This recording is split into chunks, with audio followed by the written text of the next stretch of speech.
Hello guys, back to my channel. তো গতকাল রবিবার ছিল। তো রবিবারে বাচ্চাদের প্র্যাকটিস হয়েছিল। প্র্যাকটিস হওয়ার পরে এটা হলো সিডি ব্লক কমিউনিটি হলের সামনে যেই মাঠটা আছে ওই মাঠে খেলাটা হয়েছিল।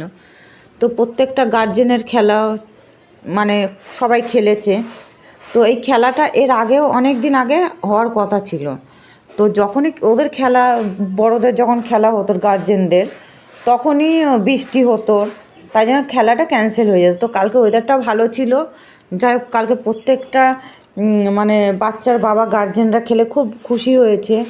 তো এরকম যদি প্রায় দিন যদি স্যাররা যদি একটা করে যদি খেলা যদি রাখে তো তাদেরও খুশি হবে। তো আমাদের মিঠু ছিল না, খুব খারাপ লাগছিল, মিঠুকে খুব মিস করছিলাম। দাদা খেললেও দাদারও ভালো লাগতো, অনন্যরও ভালো লাগতো। যাই হোক ওরা নেই, ঘুরতে গেছে, আসলে আবার একদিন হয়তো হবে খেলা। তো কার ফুটবল খেলাটা ভালো লাগে তো আপনারা অবশ্যই কমেন্ট করে জানাবেন। তো আজ পর্যন্ত এইটুকু, টাটা বন্ধুরা, সবাই ভালো থাকবেন।